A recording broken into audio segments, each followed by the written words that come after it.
Okay, I will call the Tuesday, February 8th, 2022 meeting of the Winona Park and Rec Board to order, and you have noted the role of who's here and who's not.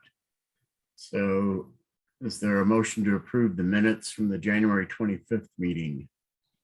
And Alder Wood, my apologies. I just sent those out. I think in your packet you got the wrong ones from December 14th. So okay, I did email them out if you want to review them quick, or we can table them and bring it back. Let's bring it back next time. Okay. Okay.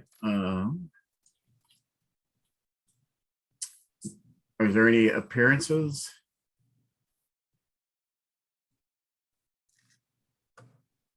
I'm not sure if there's a person, John, on this meeting, if it's one of our committee members or someone just listening in.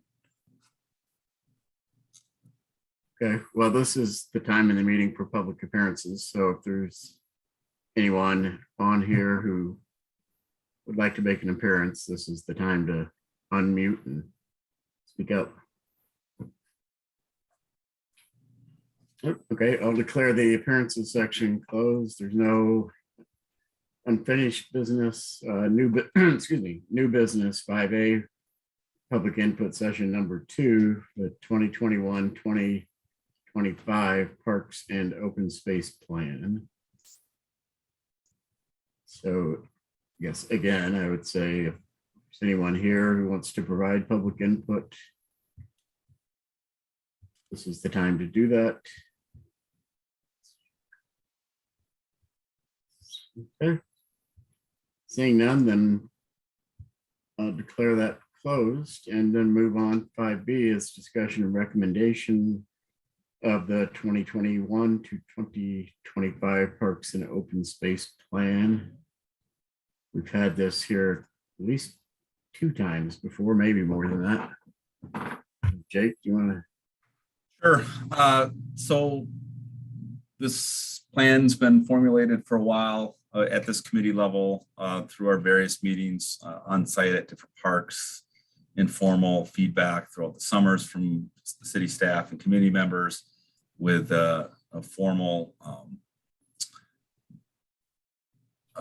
public survey that was done in July of 2021. Those results were released in September to committee level. The draft plan was established from feedback from the survey and also comments from this committee that was posted online, advertised through various social media, city website, email blast, circles. Last month we had availability for public input. We did do a noon last Tuesday lunch session. One person showed up and provided and mainly listened to what the plan entailed. And in your packet, I have just some of the staff recommendations on individual parks. I think before we send this to council, Alderwood had posted some population that's coming out of the 2020 census. There may be some more 2020 census data that will be relevant to include in this particular plan. But at the time of the draft plan, that data was not available. So there's some of it that may be relevant to put in. And then I had just made some recommendations on individual parks based on potential priority and feasibility of doing it within the next 5 years. So I was really trying to look at the recommendations that we make in this plan are potentially doable through fiscal year 2025. Doesn't mean that we won't be doing them in future years, but really trying to focus in on the next 5 years. Community member Jeff Hiddens had some sent Blake and I some email suggestions as well. And I think as we go through, we can kind of bring those in as well. So I think for the most part, from my perspective, the goals and objectives are in a pretty good spot that we talked about and encompass what we've discussed in future meetings. Some of this tonight can just kind of maybe breeze through these individual park recommendations, and we can say yay or nay and get through this. Ideally, this is recommended tonight and sent to council for the first meeting in March would be my goal for this committee. Okay, so does anyone have any other comments on the goals and objectives part.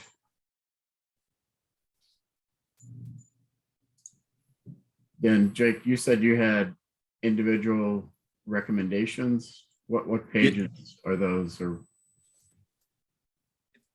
that starts on page 5 of your packet. So under the agenda item 5B, I just kind of listed each park in order, I believe pretty closely in order is how it's listed in the plan. I'm just pulling that up here.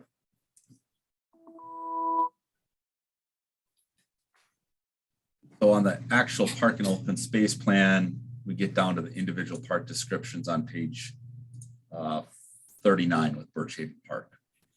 I think a lot of committee member Hins's recommendations were to provide a brief narrative on each park. So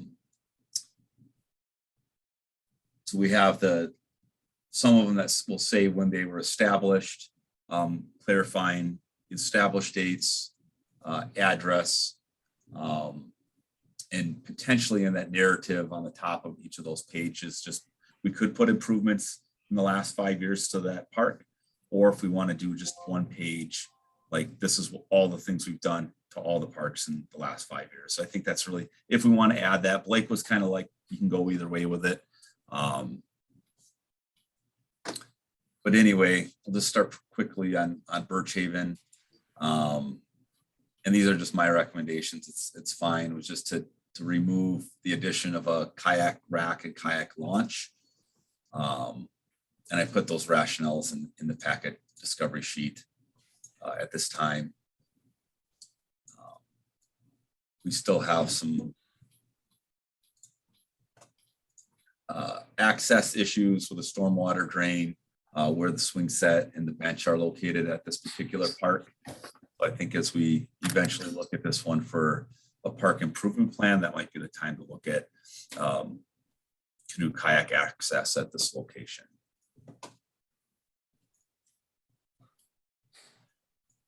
okay, I have a question on the kayak rack removal at that site. As to reduce costs, but partly, and maybe it's not needed, but with both Stonebridge and San Damiano parks, would we consider putting kayak racks anyplace else, like either in those two locations or maybe one more at Schluter, where those are more popular access points to the lake? Yeah, I think my first recommendation would be to add an additional one at Healy Lane, where there's a parking lot. We make some improvements to the access down in. We've got to put in a concrete pad.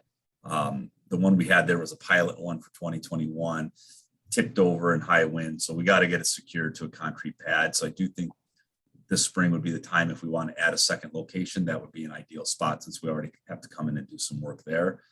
San Damiano is an interesting policy of how we want to use the park intermittently between now and a master plan. Certainly I could see one being heavily used there, and Schluter I think would be a candidate as well.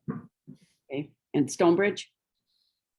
Stonebridge we kind of cut out of the master plan. If you may remember, we talked about it, discussed it, and said, I think, I do think with Schluter we're okay there. Now certainly it's built to at least have transient access with kayaks. People can bring their kayaks and get them down correctly, but yeah, and I had wondered about Schluter too, with if the ADA accessible kayak equipment is added at some point, that might suggest a need for more space at that location too. Yeah. I feel like last year we kind of hit the sweet spot with total number of available racks, but now like positioning of racks, depending on what size canoe and kayak you might have, plays a role into that. And everyone wants like Frosso's Beach. It's like, but the reality is we still want to leave some general park space open. and there's some aesthetic issues, et cetera, et cetera, et cetera. But I do think, you know, there's probably enough demand to do like one more rack, but Kelly, go ahead. Were you full last year? I mean, where are we at? We filled all of them except for like 2 spots at Healy. So Okay. between the one at Toniwata, 2 at Schluter, 2 at Frostwoods Beach, the 1 at Grand Crossing, we're full up, but I think we had 2 or 3 spots available at the Healy Lane pilot program. Okay. Huh? So it would be more of a consideration of moving items than maybe getting new quite yet. Yeah. Okay. I feel pretty good about the total number of spots that we have available versus the demand. I mean, it's a revenue generator for the city and the recreation department budget, but I think I don't want to put too many in, I guess, if there's not going to be enough demand. I'd rather still have more demand each year than potential supply, and we can keep that price point where it's at, which is, you know, pretty good value for people to store their canoe kayak over the winter, but also a justifiable revenue generator for the city. So have we, before this last year, have we had years where we had more applications than we had slots? Yes. Okay. Yeah. So for about a 3 to 4 year period, and we kind of revised the process to be able to change spots to try to get people to have the ability to get in. So you may be able to get in at one of the 1 year racks. I think we started that a couple of years ago to Toniwata. That was last year, was the Healy Lane rack, or maybe the year before, because that was kind of like, well, once you're in, no one can ever get to Frostwoods Beach. You know, like once you relinquish a spot at one of those, everyone has an opportunity into the lottery to get that spot. But Yeah. you do have the ability to kind of keep your existing spot from year to year. Tom had his hand up first. Kelly, you were start. Go ahead. Have you ever considered either pricing them slightly differently from location to location, or making the bottom spots more expensive than the top spots? I mean, have you thought through any of those things? Because it's a little bit prohibitive if you can't, like, you know, you can't get what you want via the lottery. Or does it get too complicated? Potentially, it's a good policy discussion to have. I mean, I think I'm at the point of banning some size of the canoes. They're so big. The canoes are the ones that really get to me, because they're big and then they're on the top spots and they're not secured properly by the owner, so they tip over, and then the owner doesn't come and fix them for 3 weeks and it looks cruddy, and then I end up muscling it back up, and, you know, our staff. So I think the width and some of the sizes of the canoes make it, like, there are some things I think we could tweak. I mean, certainly, yes, the bottom 4 spots, 2 on each side, are definitely, I mean, we could just scrap like every year as a lottery for every single spot and have different pricing structure. But it's hard for those that once they get the spot they want, it's like no one wants to give it up because it is ideal. But certainly I think as we go through, you know, a budget, during the budget process, and look at policy regarding the rental program, absolutely, I'm open to any of those ideas. Yeah, I mean, to me, it makes differential pricing based on the park location might make some sense, because it sounds like I wasn't the only one who asked to move to Frostwoods Beach. Tom, did you want to go ahead? Yeah, just I'd start with commending Jake for not doing the Green Bay Packer ticket sort of option with the kayaks. I think it makes sense to have that open each year. I also noticed Pat and I both laughed at the same time when you mentioned the bottom couple of places for kayaks. She brought up a good issue, I think, 2 years ago, Pat, probably. Yeah, probably. About saving some lower level ones specifically for elderly or people that might have a physical disability of some kind, especially given like Schluter that we're putting in an ADA access. It would seem to me make sense that we would have some that would be, you know, specified for people that had some sort of disability that would require that. I don't know, just a policy idea. Where are we at with the ADA launch? Do we have a timeline on that or? We need more funding. So we'll be continuing to solicit donations during this spring season. We utilized fundraising monies from the golf outing, from beer garden, tip sales, but just general private donations didn't really match up. So we need to, the Eagle Scout project is done and gone now. And so that kind of support. Oh, so that is gone. There. That's no longer on the table at all. Well, no, we still want to get it. We still want to raise the funding. It's just now falling apart. Okay. Because I remember when he presented, he was talking about raising some of the money himself. Correct. Yeah. So And he did do his original basic project. that's correct. Yep, that's correct. He got So his mountains. Yeah. Yeah. Okay. We just don't want to let it sit too long before it just, people Yeah. aren't willing to. Are we like, spend. Not going to happen. So we'll put a pretty good effort at it this spring and see where we're at. About halfway there. okay. Did you want to go through? Yeah, so I mean, if you guys are okay, I guess we can go through.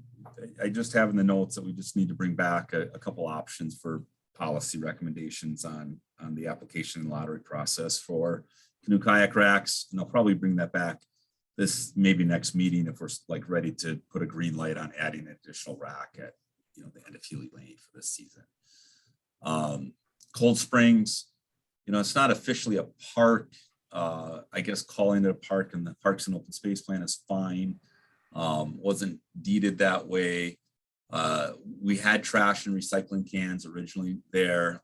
It was quite smelly during COVID year of 2020. We removed them. The neighbors were very appreciative and said that they would monitor any trash trash accumulating in that area. I did monitor it over this summer. It seemed to be pretty good. So I'm okay with not having trash cans there. I think in some of our smaller park areas to encourage people to pack out what they pack in, so to speak, and use other containers. That's a good thing. So I would recommend that we do not put trash cans in. Park sign, I would say signage. And so I think had a template that I may have it, I just misplaced it, that we'd have this lake viewing area, kind of a standard sign that we could have on the street signs with arrows pointing to the area, to the observation area. And then there is some erosion channeling that we have to do kind of coming off the road down part of the landscape path there. Okay. Tecumseh, given that the storm lift station is not something necessarily under our purview as a parks board or committee, I think notating that there needs to be some repairs that I'll send to the water utility department. So I just said removing those items related to that. The swing bench about surfacing, I need to get clarification from our insurance provider, and I haven't gotten that yet, if that qualifies as a playground element that would fall under the federal playground guidelines, or if that was just something that Blake thought would be a good addition to that glider bench. We had talked about too, is that if it is, there may be some recommendations about potentially removing that type of glider bench because of pinch points or injury points in that area. And then maybe we just look at Adirondack chairs or something like that at that location. But so those are the two that I had at Tecumseh. Jake, with Tecumseh, there seems to be some encroachment of the neighbors into the park, and that might be a good park to do a survey to determine the boundaries, and maybe having some landscape stones to delineate where the park kind of ends and where the neighbors' property line is. I think they had some storage of pier pieces in the park area, and You know, I think some of the gardens and one of the neighbors is kind of encroached onto the park. Potentially, I wouldn't I mean, I don't think I'd see it happening in 2025 or before as like a budgetary recommendation. I think longer term, yes, if that's something this board wants to pursue before fiscal year 2025, we can put it in there. I just don't see that rising up to the priority level of what else we have going on. Okay. And then Graham Park would be before Tecumseh. And one of the concerns I have with Graham Park would be the erosion that's taking place, and kind of like Cold Springs, we have the nice seating stones, and having some of those placed might be something we'd want to consider sooner than later. So we had gotten, yes.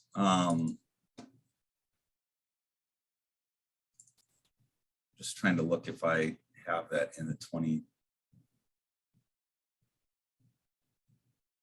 We had flood restoration money from like 2018. I need to double check with our finance director because we hadn't spent all of it. We got a quote to do Graham Park in that type of cut limestone like you see at Cold Springs and Stonebridge.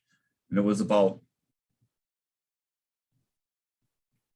40,000, I want to say, to have a contractor provide and install that material. And I think we only had like 30 or something like that. So I would agree, Jeff. I do think we should at least put that in there and then look at how we can fund that, or see if we have funding now that we can add to it within the next couple of years. Okay. I know we wanted to try to get it done, I think in like 2020, and then it just didn't line up budgetarily with what we had left over from our 2019 capital. So yes, you're right, Graham. I skipped Graham. I would add that to my recommendation. Didn't we have our public works crews install, and maybe parks install the stones at Cold Springs? We did. And I think we had gotten one quote just to get the stones ourselves, and it was maybe like 34, I think it is something that we could handle collectively, absence of any other major projects that need to get done. Yeah.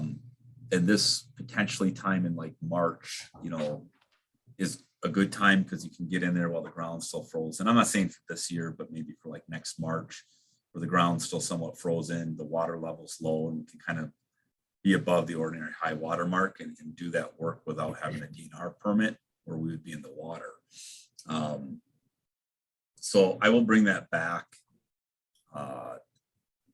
with some clarification on what where the funding's at, if it's available, and we could provide try to get into the 2023 capital budget. If that's, we can shift some things around and look at if that's a priority, but I would agree. I think it needs to get done. Okay.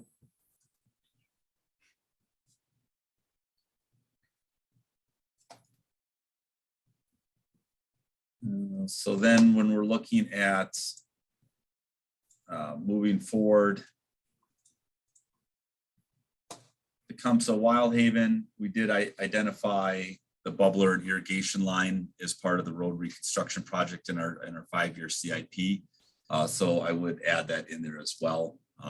When Toniwatha Trail, I believe, is 24 construction, and that'll be a partial mill and overlay of parts of Toniwatha, but then also a full water main replacement on other parts. So if they are digging into the road, the water line only goes down Toniwatha Trail. I believe it doesn't go down Arrowhead Road. There's a bunch of water lines that actually cross through a part of the park to reach some of the properties on Arrowhead.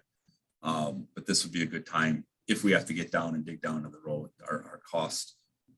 Sorry, Wildhaven. We're talking Wildhaven and Arrowhead. They're both in there for bubblers, but yes, at Wildhaven, if this was the time that we wanted to have an irrigation line to be able to take care of the plantings and have a bubbler on the lake loop, this would be the best time to do it. Oh, and when you say bubbler, do you mean with a bottle filler option? Yeah, I think that should just be our standard now. Great, great, great. Yeah, bubbler. Want to make sure we're on the same page. Yeah, yes.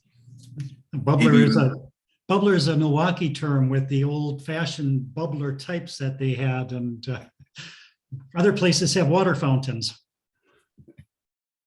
I don't know. Grew up in the 80s, so we call them bubblers.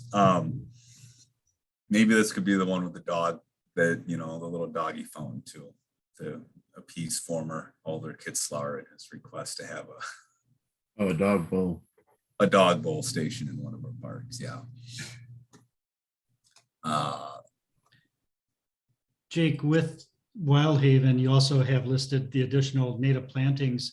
I think part of that would be providing some large landscape stones like the tiered ones that we were just talking about for Graham to prevent the erosion that's coming from the street pouring over the neighbor's driveway into the park and eroding away some of the planting areas.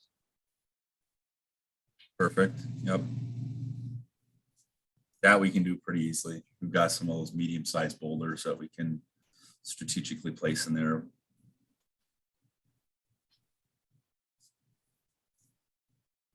Yeah, just to kind of fill that area in so we don't see as much mulch as we continue to, you know, have a solid volunteer group that's been working up there.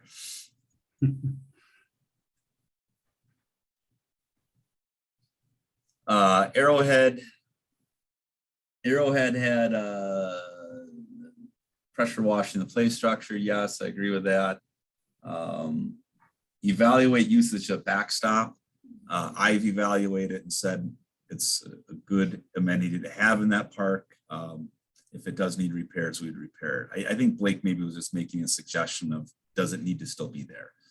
I think with some of kickball and wiffle ball and whatever, it's great. You know, it's not in terrible condition, in my opinion. It's kind of a nice feature of the park for informal sport games. And then the little free library. And then we had talked about the addition of the water fountain irrigation bib again, and then installation of raised bed planter boxes that we could do some either vegetable, you know, vegetables in there. We talked about perennials, something that we could help do with some of our educational programs that we have with like our after school and summer camp programs. That's a popular park that we like to visit.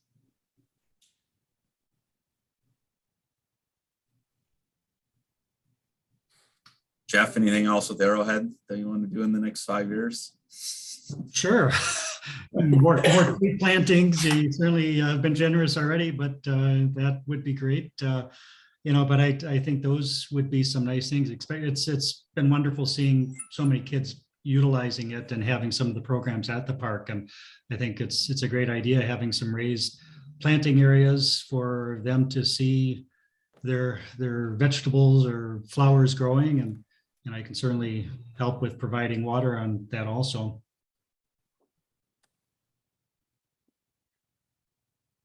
Okay, so Bridge Road Park, completed in 2017. Obviously, we all have seen the amount of use that it's gotten over the last 4 years.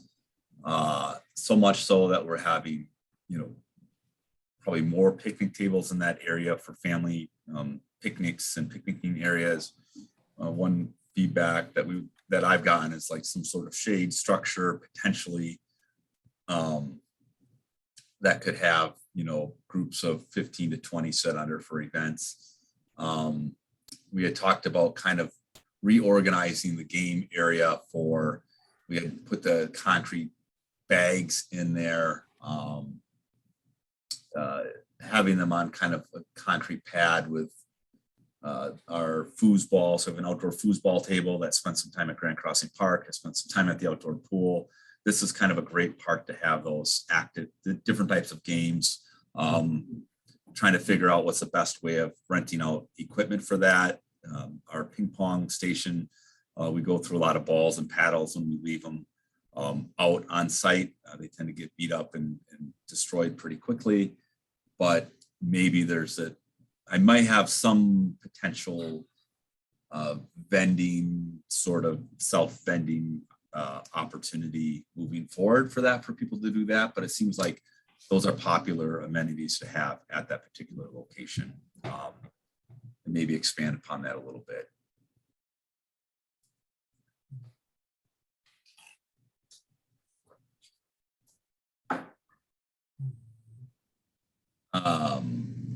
Let's see, Frostwoods Beach. So my recommendation was to remove the suggestion of the ADA boardwalk. I think that is like, I have a sort of vision that includes a meandering boardwalk from the parking lot that makes it down to the water as part of a developmental plan at the beach, but that's not, I don't think it fits within our budget or priority in the next 5 years. I do think long-term, so I would hesitate putting something in there that would be part of this plan.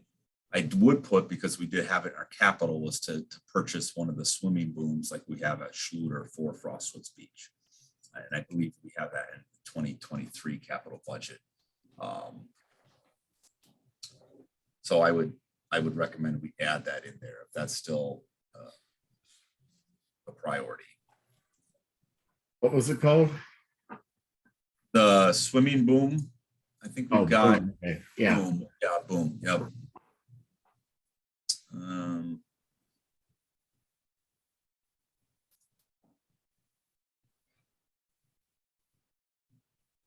just trying to look and see which one I have in there, but I thought we had talked about it. I think it's in one of the years. I might have the wrong one here.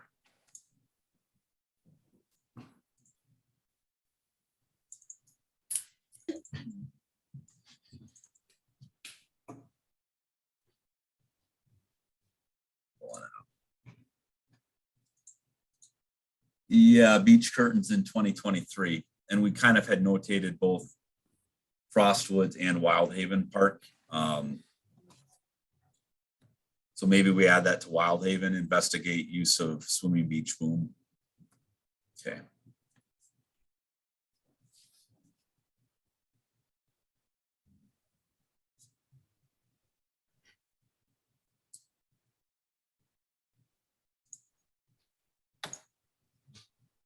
Okay.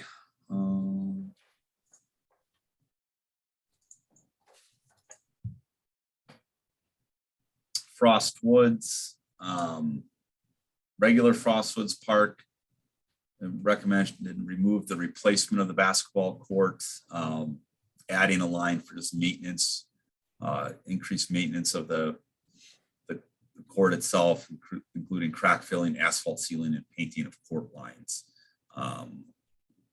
And then the removing line about the concrete under bleachers. I think those schedule of potential improvements related to ADA would come as a result of the transition plan that's happening this year. So there may be additional recommendations from the ADA transition plan that we'll want to look at for our existing facilities, specifically at Frostwoods.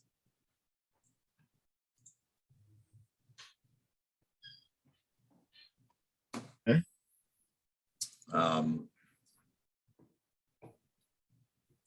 Maywood was just removing everything, removing the basketball court, walking path, pad under the Adirondack chairs, landscaping,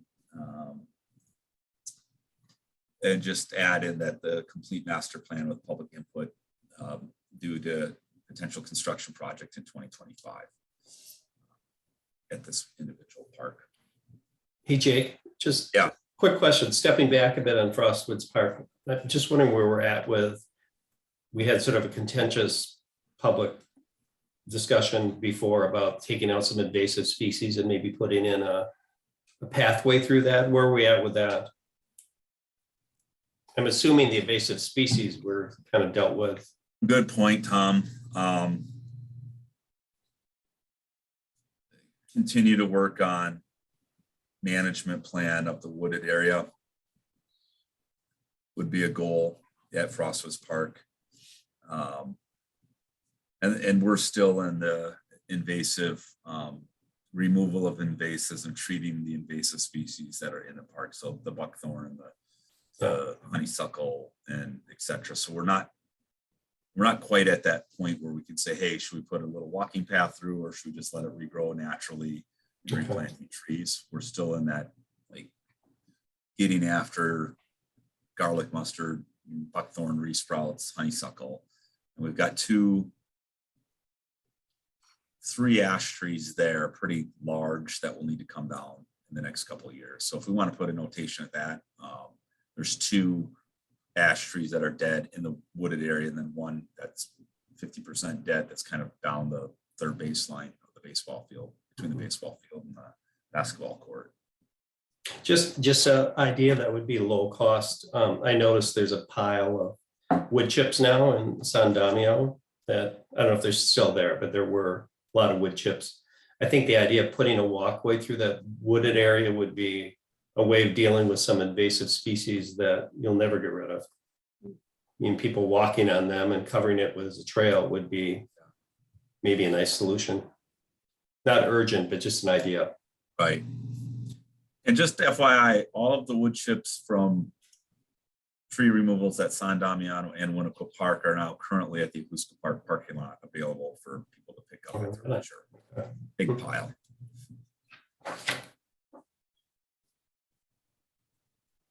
Okay. Maywood, Schluter.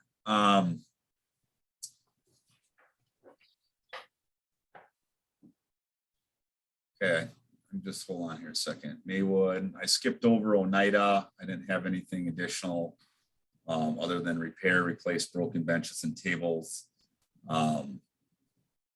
Landscaping it's one park that we don't have, one of the few parks that we don't have volunteers to maintain the park sign and landscaping around the shelter. So that's something we'll be putting an emphasis on this year. If we can't find volunteers, we'll do it with our own staff. But otherwise, Oneida Park, as far as development, is in pretty good shape. Concrete's in good shape. Fair amount of trees. There has been some requests from the neighbors, Jen Call, for a sand volleyball court to be placed in the park.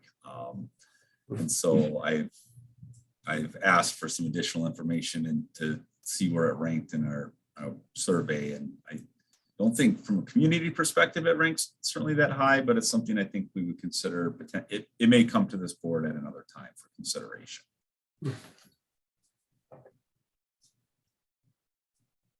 Okay. I think. Oneida Park in the next 5 years, I would say if there is anything, it's going to be security cameras. So have a fair amount of vandalism that happens at that park for being which one? At Oneida. Oneida, okay. Graffiti, damage to fixtures, etc., wood chips and the toilets. So it's one that we may want to investigate, security cameras. Schluter Park, we had a bunch of kind of question marks, I think, from Blake on the draft plan about the beer garden idea and the stage.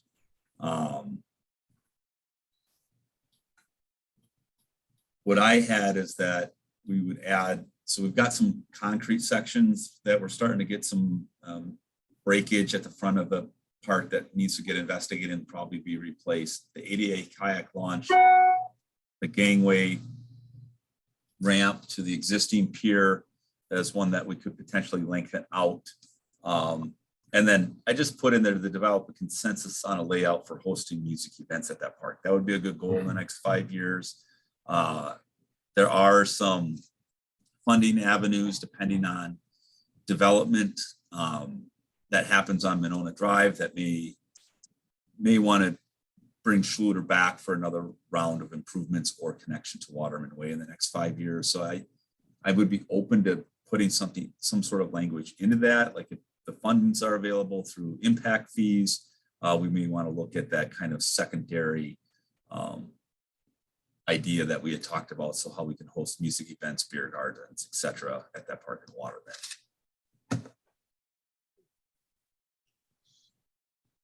Pat, go ahead. Question on the concrete that's cracking there and over at Riverfront too, and that's fairly new concrete. Is that stuff under warranty? Yep, 1 year. 1 year?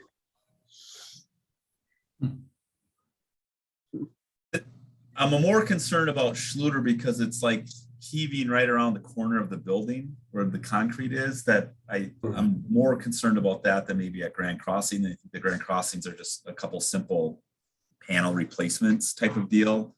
And I think whether we just add that into a standing capital budget item, like just concrete replacement or concrete repair around our facilities, just like sidewalk repair, like Public Works has kind of a sidewalk repair program, that we also have a parks concrete repair program that as we can knock those off, we can either bid those out or be able to do it internally with our staff, purchasing the concrete. But yeah, and they put the crack lines where it's supposed to crack, and it never cracks there. It always cracks in another location. It's frustrating. Jake, is there any concern that might be some sinking going on in the new building? I don't know. I don't think so. I mean, all the foundations were dug to the correct level, and we did have our engineers inspect and do the testing during construction. It may just be some settlement of the top, gravel on those particular slabs, but we'll have it investigated. Something that we folk on Waterman Way jump to right away. It's sinking into the ground. I was thinking you might have done that, but it is concerning that of the spot that it's breaking. That is a concern.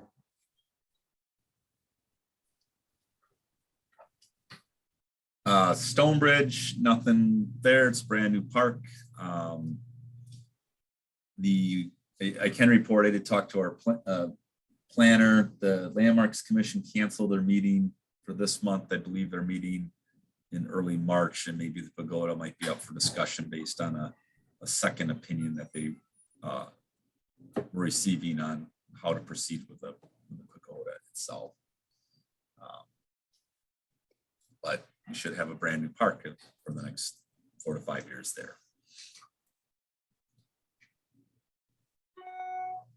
Okay, Three Meadows. I didn't put anything in at Three Meadows to change any recommendations. We have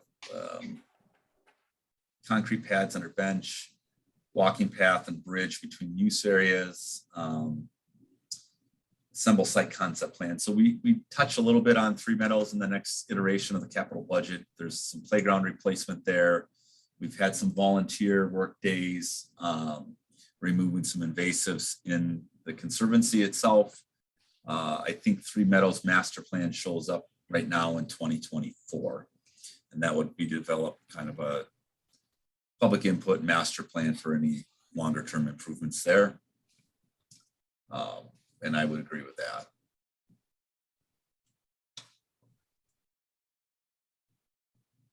Waterman Way, again, I kind of linking Waterman Way and Schluter together if we do decide to do anything that we would look there. Jake, when you mentioned the sand volleyballs, there's an interest in that. Was that for Schluter Beach? I don't remember. No, for Oneida Park. Oneida, okay. Yeah. Sorry. We do have the big sand volleyball at Winacqua. We do. We just haven't had a net on in a couple of years. So I'm going to put a net on Cool. at Winacqua. We can regrade that around a little bit and see. Historically, I haven't seen a lot of use of sand volleyball. And typically what happens when we do have the nets, they get beat on and vandalized. So The upside, Kelly, is you and I could both spike with the net.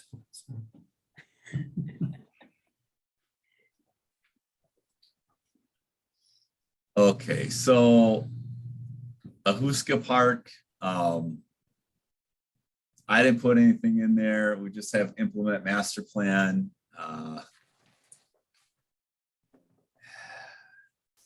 Poor Ahuska. I just don't see us doing a project there before the end of 2025, given some of our other budget priorities and capital considerations. So I didn't put anything in there. It's not that I don't think things need to be done there. I just think the potential cost, we need to look at alternate funding sources moving forward for that property.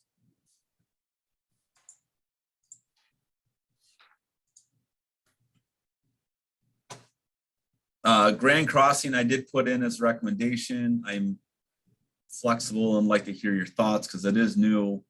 Two of the things that are very evident over the first 3 summers there of operating is it is very, very hot on the water's edge when you're sitting on that deck. There is literally no shade, and it's almost to the point at that 4 to 6 o'clock in the evening coming off the water.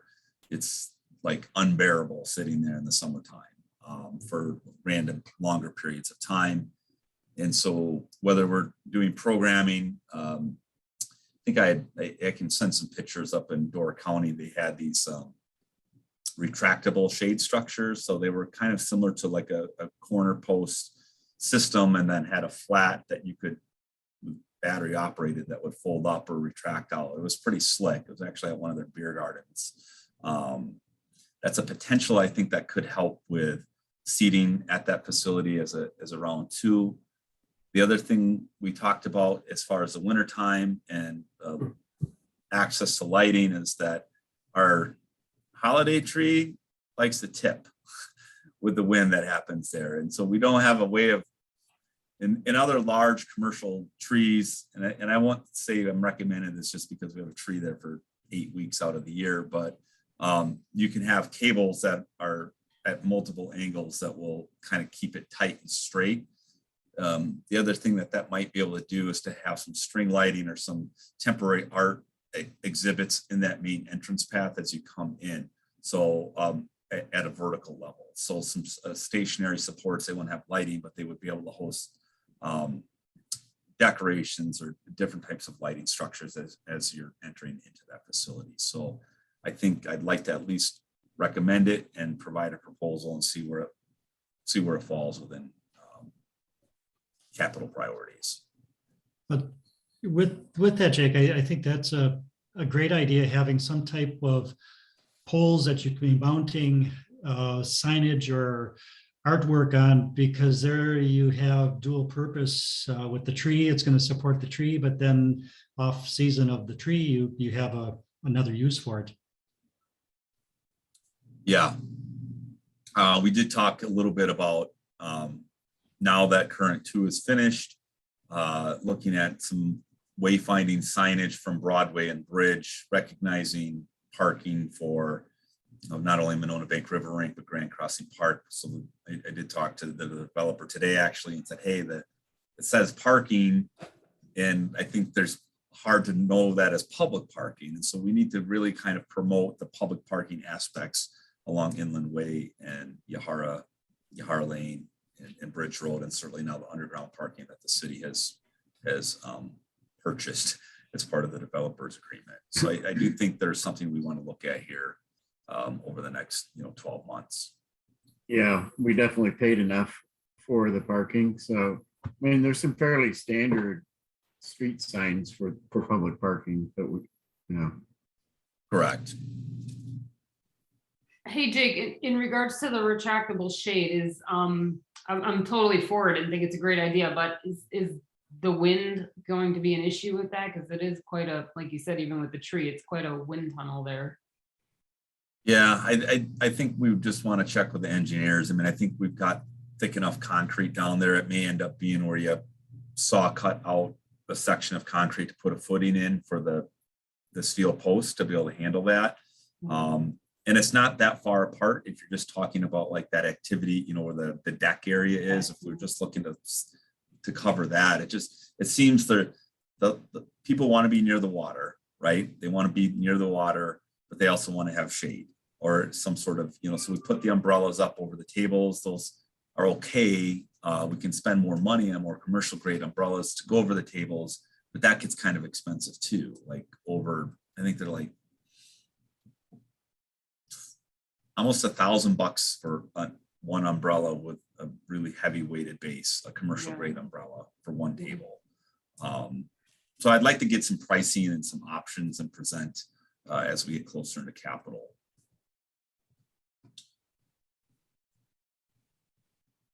Okay, so Winacqua Park, as for the purposes of the plan, we kind of copied the same way we broke it up into multiple sections from the 2014 to 2018 plan. I don't know if it's confusing to people that it's kind of like north end, middle end, pool. Like, do we try to just label it all as Winacqua Park and kind of note what we've seen? Or are you guys okay with kind of having it broken up into sections? I'd say sections. It's, I think, clearer that way. Okay. Yeah, I agree. I agree. Yeah, I would too. So let's see if it comes. We should probably add then on North Winacqua in 2024. We have replacement of the Fireman's Park playground equipment as a 2024 project.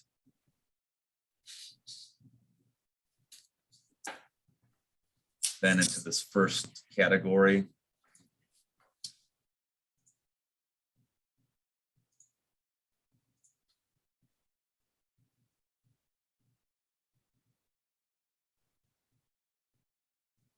The Shaffer Shelter would be where the recommendation I put in there for replacement of, I would just put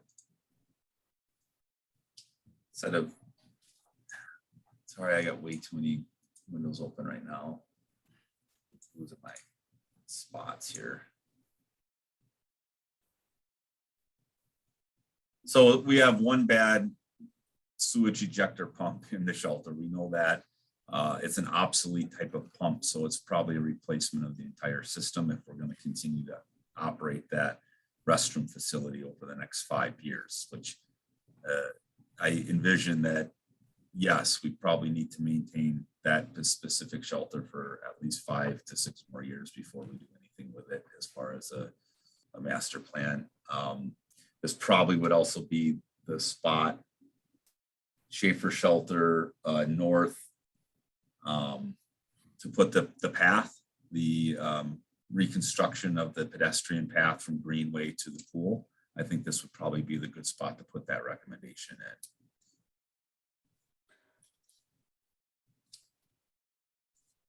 in. What You is guys okay with?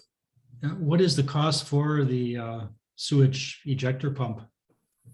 It's probably going to be 10 to 15,000.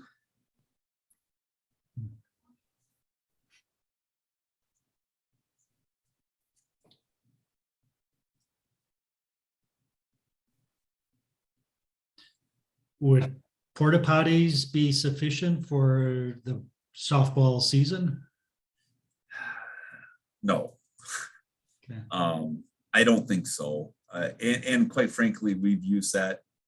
We have, due to the decline in adult softball, we've transitioned some of our baseball, softball at that site. So we are bringing baseball, softball back for this year for various leagues. So right now we have Monday, Wednesday as being adult leagues, and we'll play there Tuesday, Thursday. So we're trying to condense everything there.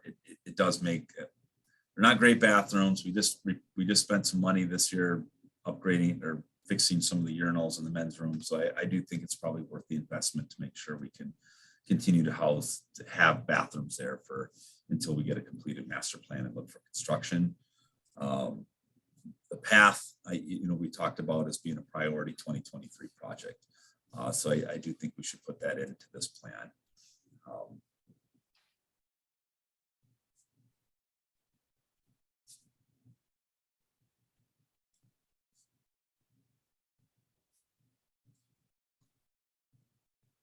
Winacqua Park North, Blue Park. Really no improvements at this point. We've done a lot of tree plantings in this area, and we've kind of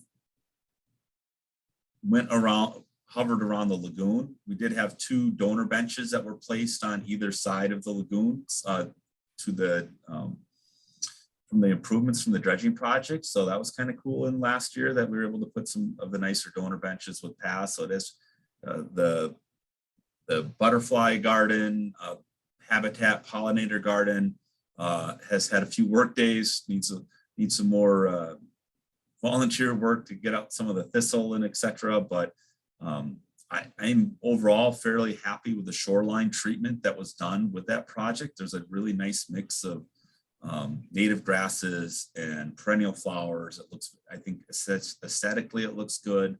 We've introduced some milkweed and I think it's probably a pretty good test case or showcase of what we could do for the rest of the park with that project and periodic benches, etc. The open area with the dredge pile is just kind of a blank slate for long-term development at that park. So that's why we haven't planted any trees kind of out in the middle of that open green space area. Yeah, I would second what you said about the shoreline treatment. I walk my dogs by there pretty much every day, and it's very, just there was a lot of color in there really for the entire summer through the fall. Yeah. Part of that helps with geese, long-term geese, if you have that buffer zone where you have 3-4 feet, and you got some medium grasses and, a little bushy, it does help. We probably have a 50-50 split based on our survey on whether people like taller grasses / weeds along the lagoon or not. Some want it completely manicured, access for fishing, and I know there are spots where that is important. And some want to have this buffer zone that think they can help with the geese. So I think in that area it gives us a potential roadmap, but I don't see anything else happening other than additional tree plantings along the shoreline. Tennis court, skate park, and pool.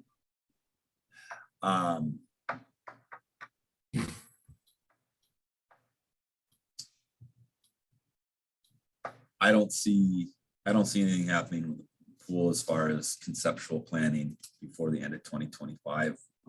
We may be fairly close at that point, but the skate park, I think if we put anything in the suggestions, I do think we should probably look at develop a timeline for renovation or replacement of the skate park.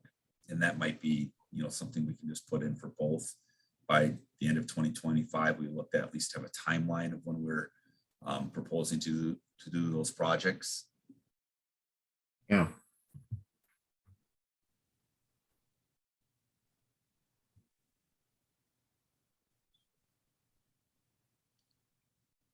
Outlet. Okay, so Winacqua, let's see. And we included some of our conceptuals in here for Winacqua. And then Winacqua Park South.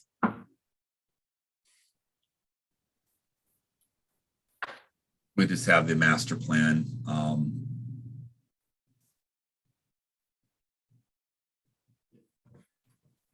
Happening there. One thing, and yet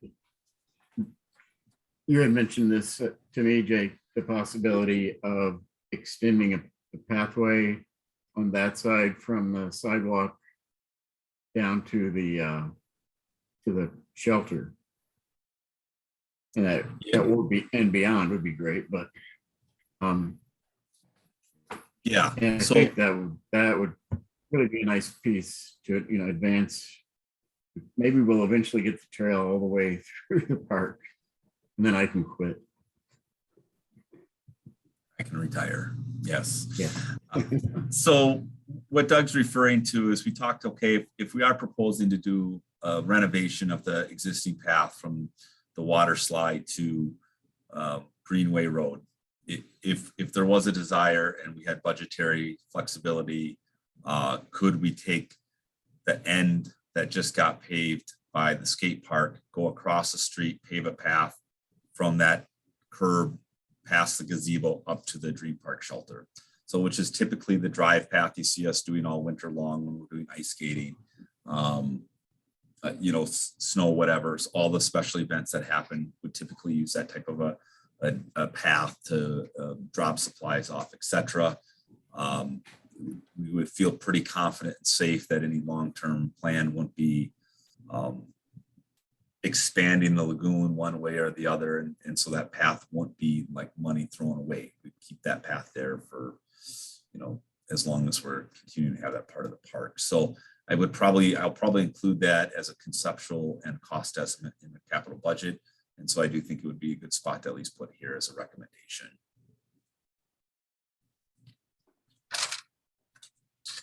Jake, talking about paths, do you want to add anything to the plan of having a path from Winacqua Road coming into the west side of the park and then putting in some type of a bridge? We've talked about the floating piers, maybe incorporating those at a spot, but to give better accessibility to the park from Winacqua Road. Yeah, I mean, I do a master plan tomorrow for Winacqua Park and start in 2023, Jeff. It's up to me, and money wasn't an issue. So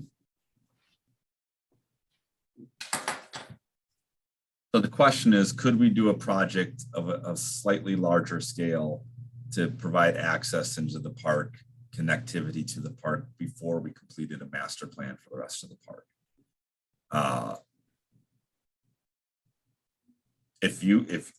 I'm saying I'm perfectly content with it. I'd have no problem advocating for and championing that. If we want to look at what those cost estimates are over the next 5 years and say, we know we have, here's what we have for Winacqua Park as far as just not reimagining anything. We've got dredging of the south channel, the sediment that may end up being part stormwater project, but we have a lot of sediment built up in the lagoon. We've got an aging central playground structure that is now past its kind of lifespan that the original provider recommends, and has some recommendations of a report that we did a couple of years ago. And we also have kind of the public, a clear definition of what the public has asked of that park is to add pedestrian bike paths and connecting up other spots. So those are kind of like, and some unknowns about public safety building and how that impacts the rest of Winacqua Park North. But I would think as we move forward into 2023, a feasibility study is wrapping up as far as location for the public safety building. And then they'll start on conceptual and actual design through this year with potential construction in 2024, 2025. So at that point, maybe, 2025, we are looking at the opportunity to do that. And if that's this committee's priority to say, absence of a plan, we feel very confident that this would be well received and well used by our residents and help achieve a lot of our requests that came out of the last two input plans. It's, I'm okay with that, and certainly I would submit a capital budget that reflected that. Yeah, thanks to Jeff for bringing that back up. I think that's a really good idea. That would, give a lot more people immediate access to a walking path that could potentially go all the way up to Fireman's Park or the end of Greenway. Yeah. That the lot we own is not big enough. We're not going to do, I don't think we're going to do anything with it. So putting a pathway through it, but yeah, you would need a bridge. That, that would be, well, could be simple or could be complicated, I guess, but. Yeah.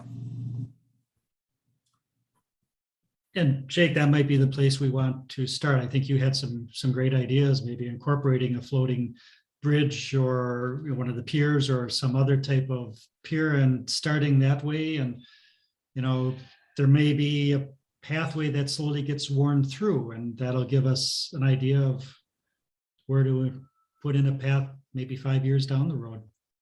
Mhm. All right, it's going in. Good. I sense consensus, so, Yeah, absolutely. Yep. okay. All right, I guess one other thing to maybe put in, but if not putting it into the plan, just kind of a heads up to all of our, all of you folks. A couple of years back, Jake had told me about a YouTube video, and it's called Building Winacqua Park. I don't know if you've seen the video on YouTube, and it's excellent. It talks about what 1962, I think, is when they created Winacqua Park. Paul Rapp, who was the engineer at the time, is narrating it, and it's 8mm. It's not what we're used to for high definition movies and such, but it's 18 minutes. And I recommend, if you haven't seen it, just go to YouTube and pull up Building Winacqua Park, and it's enlightening to see the foresight that people had back in the early 60s to create Winacqua Park. Yeah, yeah, I believe, I've seen parts of that at least, and it is pretty interesting. I think it's on the Monona Community Media, one of their playlists, I believe. But if you do search Building Winacqua Park, it does pop up, or at least it did the last I checked.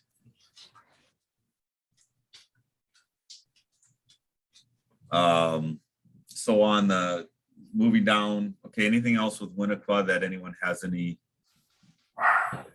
put it in there as a recommendation? No, okay. Nature Center, Indian Mound Park, I just put in there that we would develop and implement a mound management program as a recommendation. And I think right now it just has install information signs suggesting proper use of space. So I strike that line and recommend that we just put in develop and implement a mound management plan. That might incorporate elements of public information, etc. But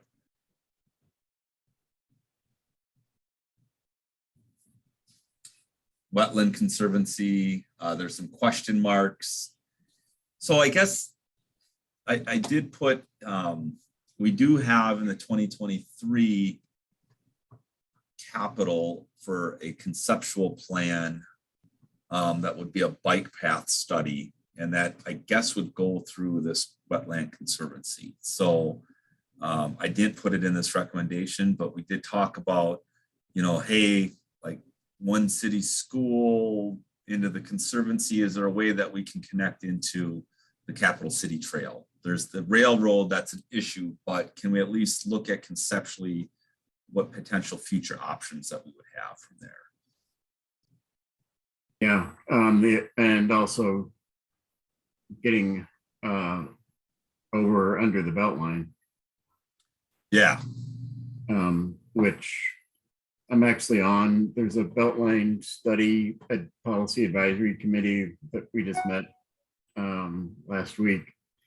And one of the elements that they're looking at besides traffic is bicycle and pedestrian route ways to get across that barrier.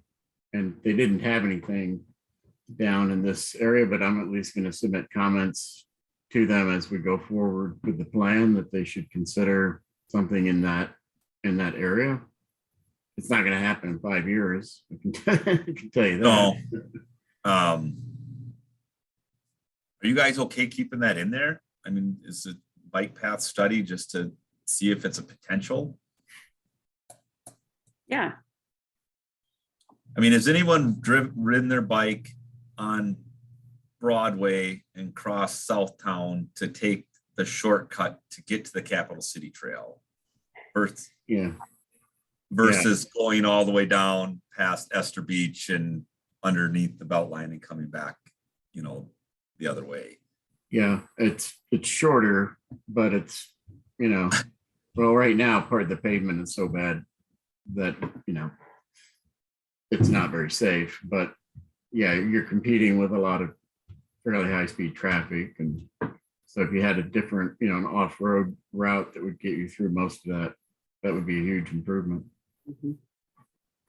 Yeah, I just think as we look at where bike path connecting to other regional bike paths has really been a challenge in Monona. And this is one where we have seen the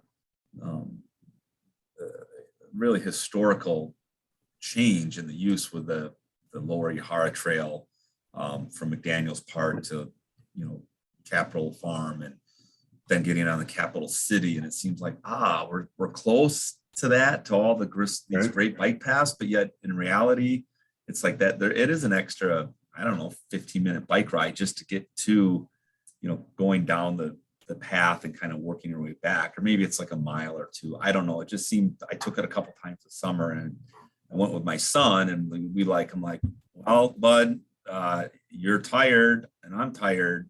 So we're going to take this shortcut on Southtown and Broadway, and we're going to just stay close to these cones, because there was bridge construction, and I'm like, as soon as we can get on the sidewalk by West Marine, get on the sidewalk. And it's like, man, so I do think at least it's a worthwhile study with the potential use of the school, etc. So I'll put that in the Wetland Conservancy. Okay. Boat launches, Woodland Park. I guess I didn't put anything in there for Woodland Park. Just maybe an update or the management plan. I think it's something we can do in-house over the next 5 years, is just to revisit the original management plan and look at goals that we achieved and things that still need to be done for that original management plan.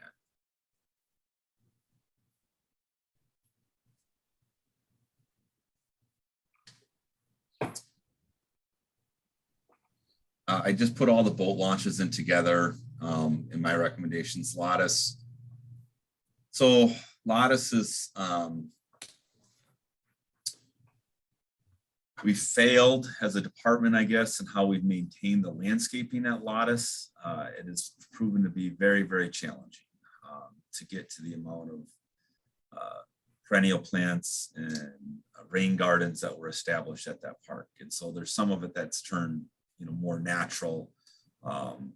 And so we're looking at developing a volunteer program that you can earn your boat launch pass by doing work in spring and fall with helping maintain some of those features there. But as far as everything else that we have to maintain in our system, it's looked beautiful when we first built it in 2015, and there's still elements, but it's just so much plantings and massing that we just don't have the available time to take care of it properly. It does have 2 kayak canoe racks there. That's a secondary one.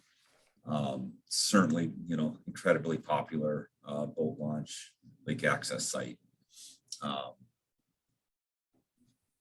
Winacqua Trail has a bent safety pole. Those are put in, so if you're backing up your boat, you don't hit the gangway, you hit that. Well, someone hit that really good and bent it. And when I went to look at the replace, they're $1,300 to replace one of those. So we haven't done it, because I'm like, I just can't swallow spending $1,300 to replace this steel pole, but they're rated. So we're going to see if our mechanic can cut it out and weld it or reshorten it, etc.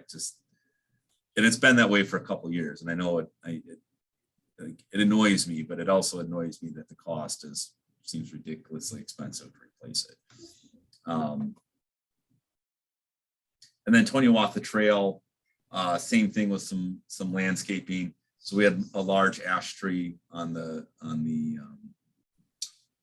street removed. We've got some probably landscaping around the sign that could be done. And then there's some riprap addition around the storm pipe that I think would help. There's been a little bit of erosion around the storm pipe. So that's more public works. But that's a tricky little site. There's a lot there. There's a lift station and there's some electrical boxes. And etc. with a boat launch.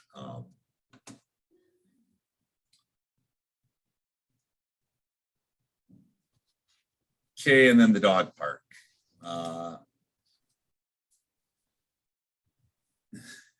I just put remove those suggestions about adding play elements, etc. I think the biggest thing at that place is probably some more tree plantings for shade for people that are using it, and to work on our turf density and establishing a little bit stronger turf, getting pretty bare in spots.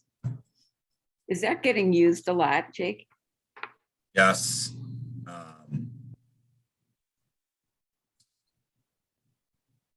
I would like to do with our code enforcement officer a few days of spot checking dog licenses and registrations. So when we originally built that, we added money, or we proposed at this committee level in the budget to increase the cost of a dog license. And so as you may recall, I think it's $20 or $22 for dog license. Approximately 15 of that goes to Dane County for animal control services, etc. So we don't get all of that money for a dog license. The above and beyond fees that people pay to license their pets or dogs goes into the general fund, which in turn supports the parks budget. So based on the amount of dogs that we see in Monona, and dog poop bags that we replace at that property, and trash cans in general over the city, my venture is to say we're probably at a 50% or less licensed dogs in the city. And so I would like to at least just see how many, and then kindly ask the people, or say, hey, here's your registration, we can take care of this right now, because that money does, a portion of that fee does stay in Monona. That helps make those improvements to that system. But yeah, I do think it's used. I think if it was if there was one in the central part of the city, it would probably get used quite heavily, more than what this one is used.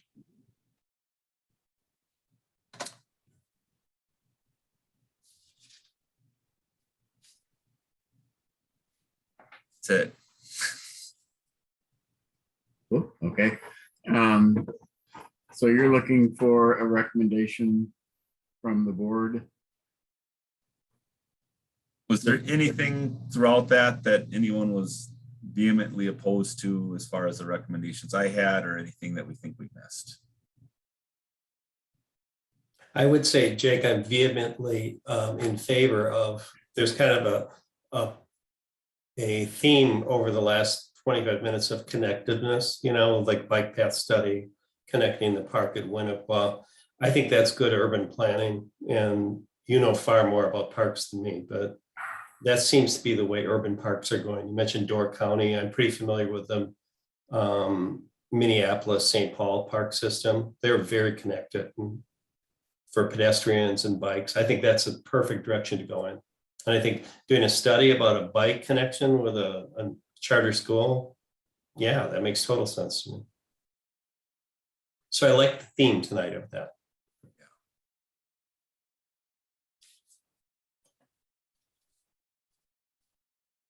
Yeah, no, I thought we had a pretty good comprehensive discussion and review, so.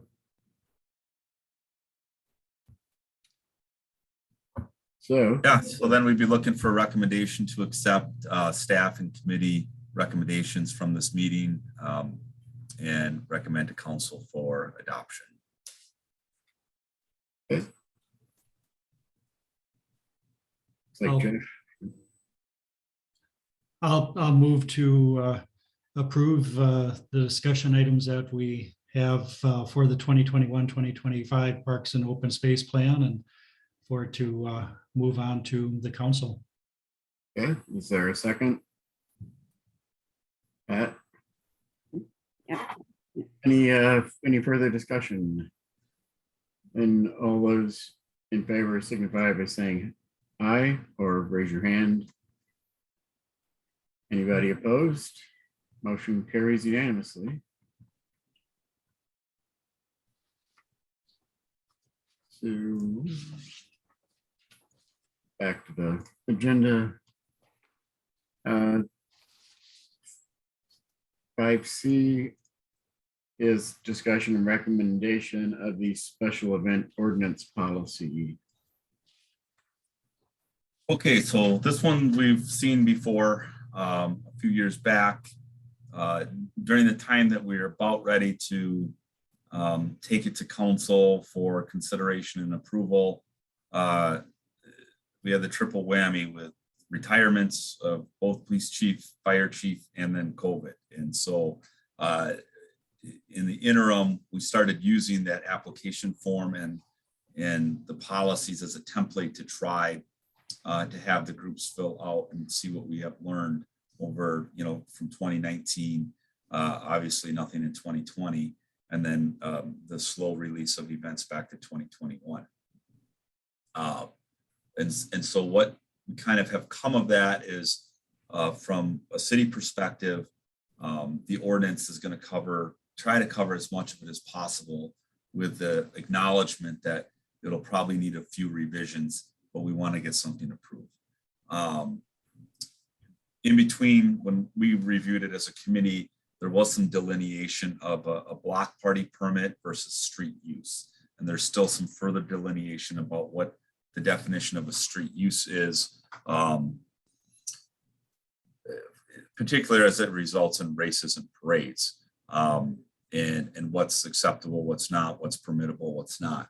And so that is a little bit out of the purview of this committee, has more to do with kind of an overall, the policy as it relates to parks. And so some things that I put in the packet to discuss is that our fee schedule hasn't really, we didn't clarify for a single event day or multi-event day and set up and cleanup time as part of that and what that charge should be. So for example, an event's on Saturday, Lake Monona Run, for example. Lake Monona comes on Friday, kind of piles gets the porta potties delivered, all the barricades, etc. Might have their tents set up, but the fee, it's just reserved for Saturday, but we're really not renting out maybe the shelter on the Friday. And then cleanup time, is it acceptable to have everything cleaned up in a trash dumpster, but the tent's still up and we're not charging them for that Sunday time, so we might both still have a shelter reservation. And then just how we schedule our fee items for park. So really what we're doing now is by what we can do for ordinance. So if you want to have a race on a Saturday and we're saying, okay, you have to rent the Dream Park shelter and the gazebo, even if you're not using them, because of the size of your event and where you're locating, you're having your people stage, we can't host any other rentals for that day. So you have to pay for that. And then you're paying a temporary structure permit, an amplified sound permit. And then you're getting more permits for if you're selling alcohol, beer, wine, etc. So there's multiple permits already on the books that we can charge a la carte for. An alternative would be to just have a standard fee based on the size. So what we have looked at is the solar plunge event that was held at Schluter this summer. That had maybe 100 participants. That certainly didn't have the impact that Lake Monona Run might have. It has 7,000 participants. And so we looked at, I think we can classify from a scheduling administratively small, medium, and large events and have it priced comparatively.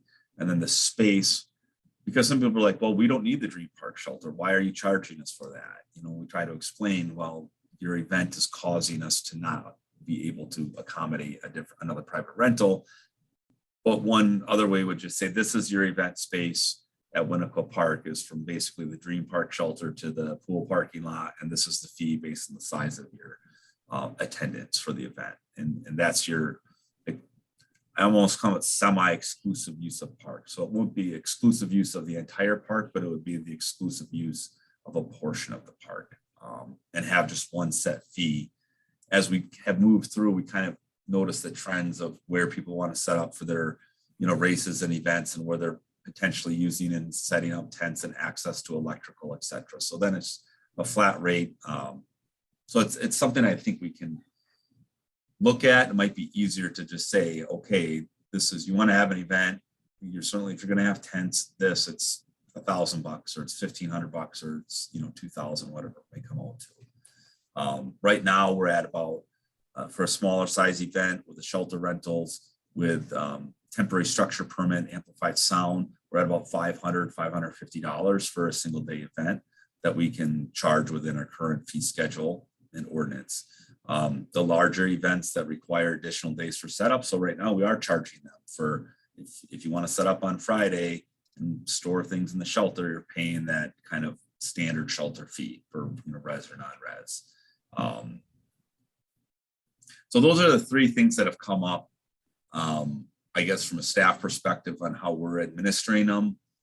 We just actually have met to discuss the Dash for Down syndrome event. So that's a kind of an event that was hosted at Ahuska last year under kind of a different format, moved to Winacqua for April 30th. So that'll be our first special event, and met with the different department heads, smaller scale event. And I think it's going to work well. So really it's going to be, we receive the application. Once we receive that, we'll have department heads that next meeting discuss. If everyone's on board, looks okay, things are in, we'll tentatively approve it. And then we'll have one opportunity for the applicant to meet with all of the relevant department heads at the next meeting to ask all their questions relating to the event, what permits they may need, walk them through, and then have a third and final meeting. So the challenge is one event at the park, special event, could generate upwards of 100 to 200 emails and telephone calls with relevant city staff. And we're trying to condense that into, like, you may have questions about fire permits and police presence and whatever, but we would like you to do it all at one time. So we're all in the same room and we'll try to condense it. And so that's why we proposed an application fee and then a scheduling fee. And this is very similar to what City of Madison, and Kelly can probably attend to having to go through that process with City of Madison, is that we need to be compensated, or at least to work with the event organizers and really test them to, like, with that application, try to, like, really look through your event and think about where you want to do everything from. So,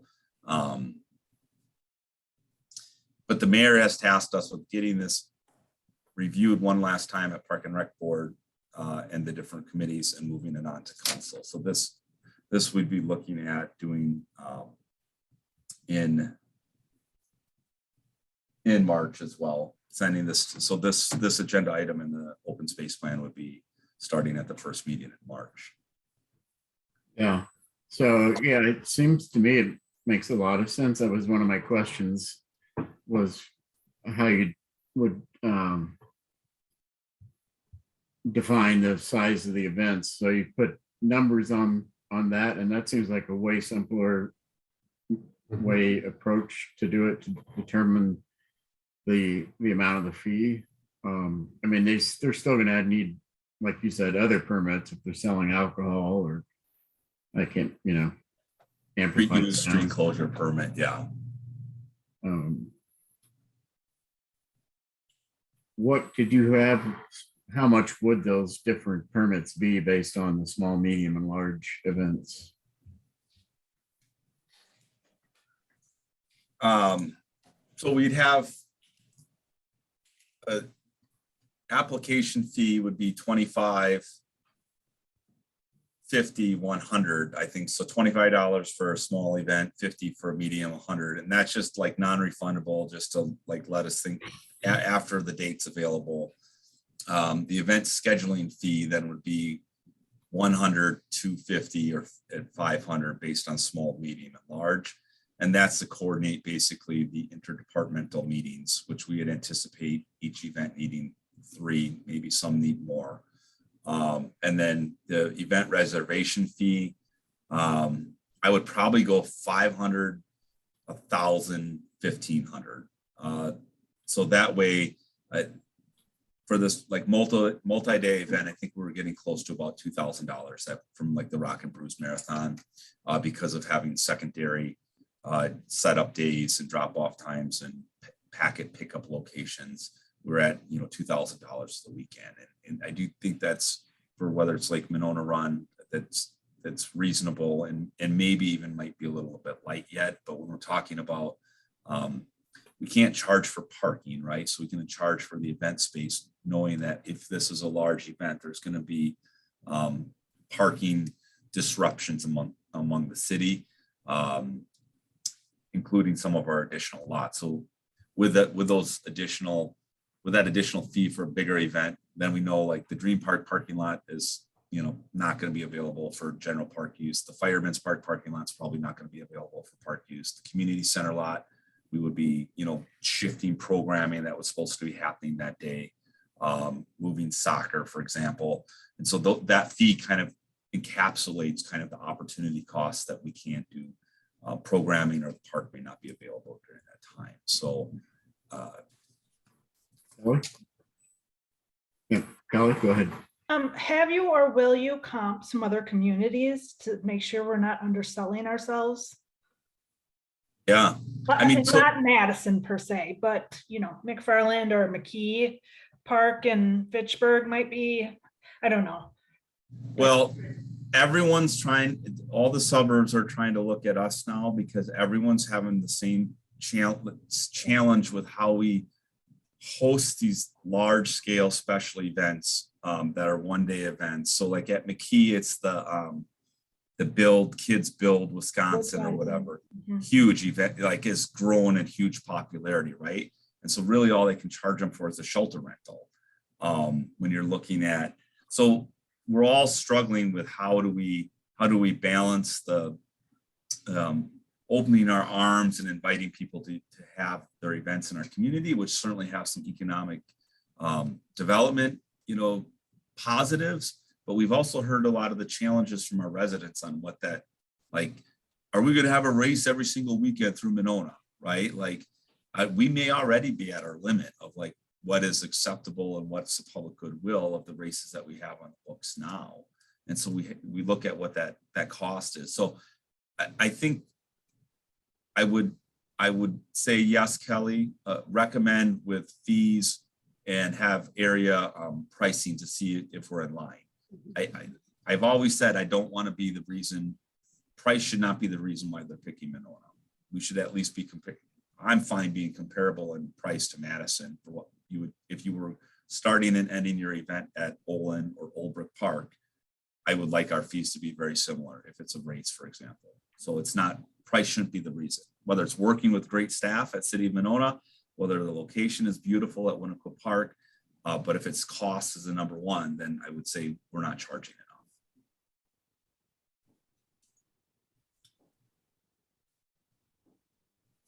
Okay, anybody have any questions, or were there any other particulars you wanted to highlight, Jake? No, the ordinance language is drafted by Attorney Cole. There'll probably be just for enforcement. He may have some tweaks to that. Really, the challenge is between Public Safety Committee and what we can, if there's requests for example, police personnel, traffic redirection, which by statute cannot be done by volunteers. So you can't like legally move cars. It's got, I think traffic rerouting has to be done by police officers, someone trained by the city, et cetera. So there's some issues with when you need police to help with traffic control, when you don't, what type of signs you can place, having, and we talked about this, I believe this committee, and I had been somewhat vocal with our police department about, with the race event organizers, really saying, hey, for the safety of our runners and people driving and biking on Winacqua Road, we'd like to restrict parking, on one side of the street for this. And that can only be done by our police department. And I still think it's valuable, at least request to put in, and then the police department can assign a price to that.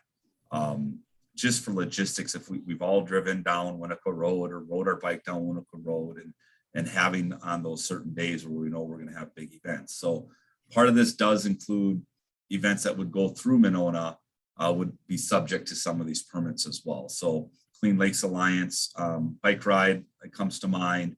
The mini, I think there's a mini marathon somewhere in the middle of summer that also comes through the city as well.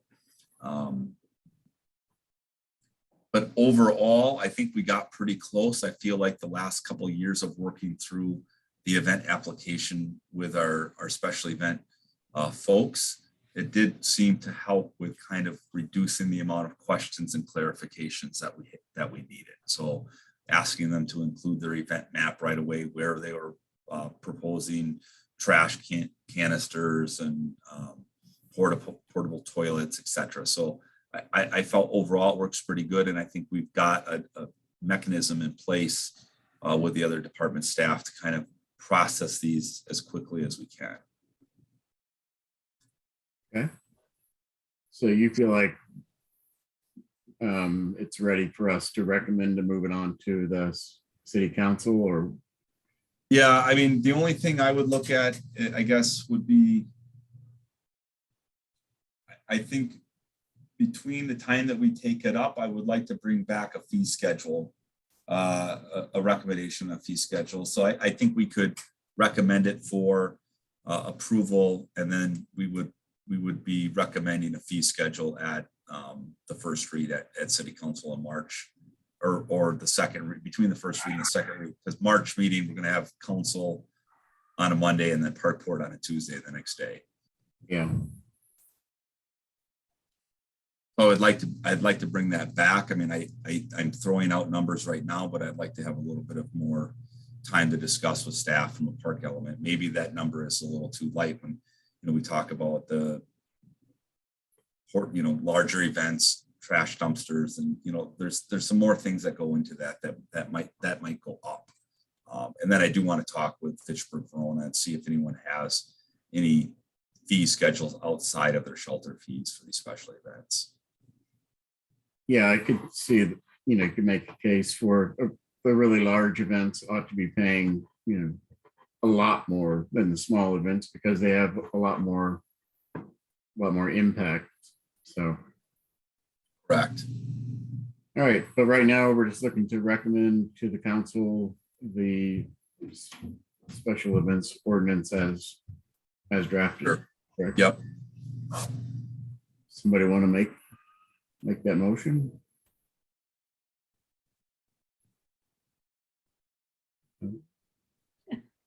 No, yeah. Yeah, I'll be happy to make a motion to recommend this plan as drafted. Okay, is there a second? I'll second. Any further discussion? All right, all in favor signify by saying aye or raise your hand. Any opposed? Motion carries unanimously. I think we Well lost, done, Jake. we lost Jen Call at some point in there. Jen did message me. She had to leave at 8. Okay. Let's see, where am I? So 6A is the director's report and questions to staff from the committee. We are over an hour and a half. We've exceeded our time limit, you guys, for meetings, but I would say last night's city council meeting was not a short meeting either. And maybe it was the positioning of where we were at on the agenda, but the two park and rec board related items, first read of beer sales in parks and first read of commercial use of park space, seemed very supportive of both of those measures. Not a lot of discussion, so I don't anticipate any opposition or controversy that those should get approved at the next meeting. But it was a lengthy meeting around a lot of other objects as well. I did include in the packet the monthly department report that I sent to council. Upcoming events for the department, we're winding down last probably 3-4 weeks of the Monona Bank River Rink. Right now we're scheduled last day of March 6th. Looks like temperatures over the next week and a half are kind of warming up. So probably going to lose most of our snowfall or snow cover. And so I'm hoping we get one more weekend at the lagoon anyway for good ice skating, and we'll see about that third weekend in February. we have a special event at the ice rink, otherwise a DJ night on the 19th. I'm going to give a little of my time to Pat Howell to announce an event that we're working on with the Friends of San Damiano, and then we'll circle back. So Pat, why don't you announce our February event, collective event? Yeah, this is something that came up kind of unexpectedly, but I think is just really a wonderful opportunity. It's an event that is right now scheduled for February the 25th, that's Friday, 24th or 25th, it's Friday. Okay, yeah. 25th, at San Damiano, and it is hosted was suggested by Bill Quackenbush, who is the cultural heritage leader for the Ho-Chunk Nation. And they do a sport, it's a traditional sport called the snow snake. And it's an event where they create a pathway in the snow. And the snow snakes are wooden sticks that have been, they're straight sticks carved. I think they're pointed on one end and kind of flat on the other. A lot of them are really artistically done with patterns of snake skin, but you throw them to glide along the pathway. So the Ho-Chunk people will be putting this on. It will run from approximately 3 p.m. until dusk. It will be an event too. There'll be with all the trees that have been cut down, there's a lot of brush there. So there'll be a bonfire and hot chocolate and little kits for people to make s'mores. And there'll be some storytelling. So an opportunity to learn a little bit about some of the Ho-Chunk traditions. There's still information coming in. Nancy Moore has been really involved with Bill Quackenbush in getting this set up. In fact, she's heading on Saturday to Oshkosh to attend one of the events that's not open to the public. It's tribes competing against each other, but she has the opportunity to go and see that. So anyway, with Jake and the city staff and volunteer people from Friends of San Damiano, we're in the process of getting that all organized and set up, trying to get information out to the public as quickly as possible. So anyway, I think it's a really nice introduction, a winter activity at San Damiano, and a great way to learn about some of the Ho-Chunk history that's so significant to that property. That's the update. Sounds like fun. So Friday, the 25th, starting at 3 and going till dusk, that's 6 or so. Yeah. I mean, there have been some things to all kinds of issues when something like this comes up that we want to try to plan for. One of them is parking. That's the 25th happens to be a day that Monona Grove School District kids are off of school, and the high school has graciously offered the use of parking at the high school. So there's just a lot of details that we're trying to work out, but that's one of them. Well, good. You guys can be the guinea pigs for how we're going to handle parking. Yeah. Well, yeah. Did I cover it, Jake? Is that? Yeah. Yep. No, we're excited. We're should get details tomorrow that having a shuttle bus that can take. We have a no school fun day.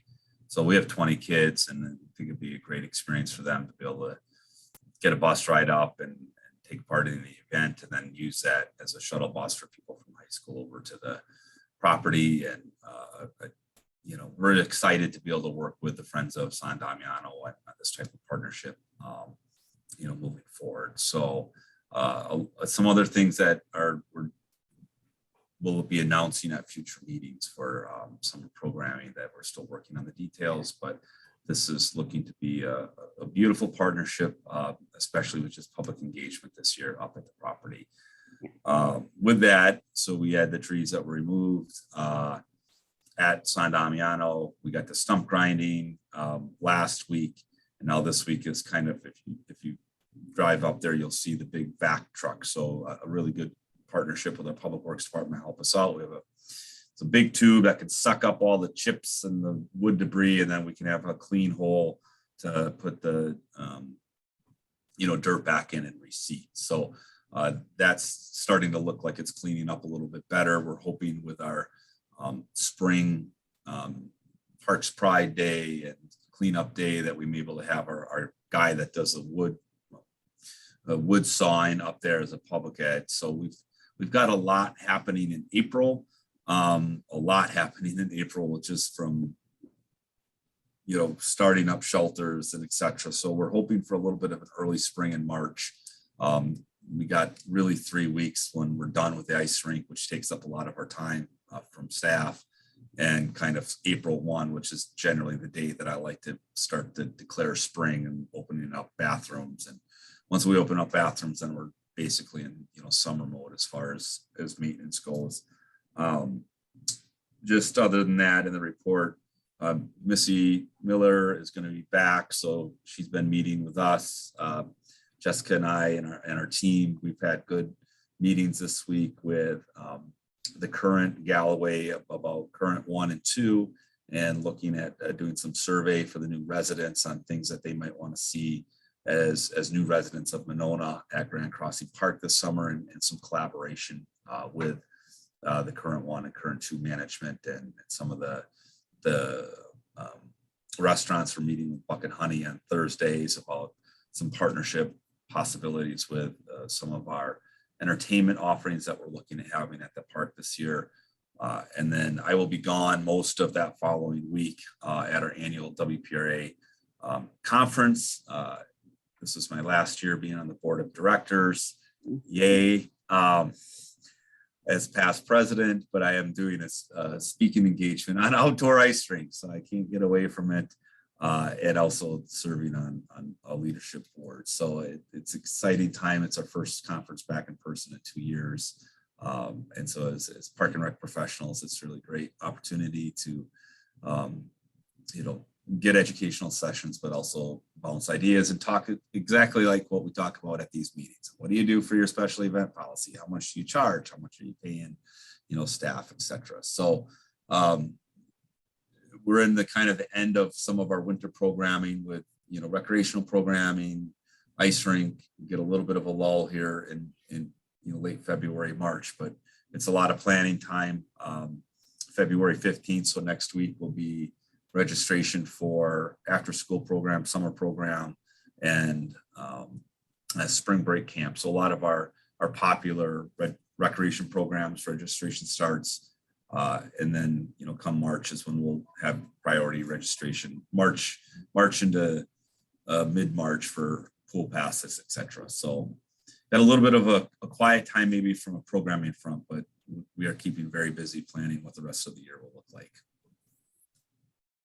Okay. Anybody have any questions for Jake? Yeah.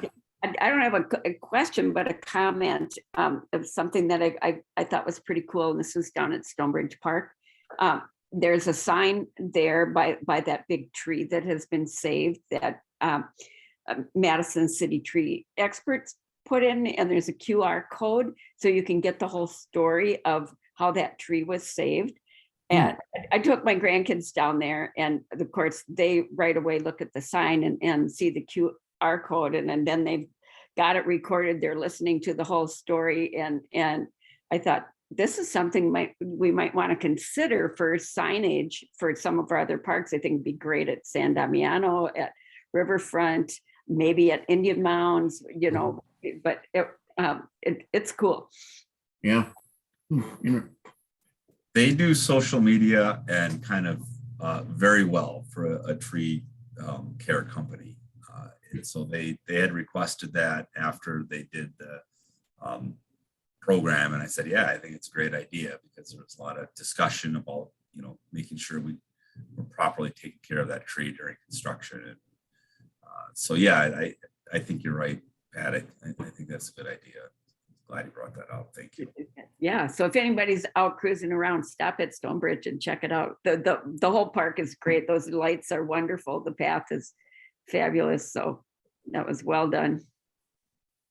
Jeff, Yeah, thanks for sharing that, Pat. And maybe that's something that could get incorporated into the newsletter where could even have the code in the newsletter so that people who aren't in the park can learn about that project. Oh, sure. Yeah. Yeah, we can put that in. anything else? Then I guess a motion to adjourn is in order. Tom moves. I'll make a motion to adjourn and allow Jake to close the pool down for the night. Those kids are not moving anymore. Right. Is there a second? Second. All in favor, say aye. Bye. I Any opposed? Motion carries. We are adjourned. Thanks, everybody. Right. Thanks. Thank you guys. Good night. Appreciate it.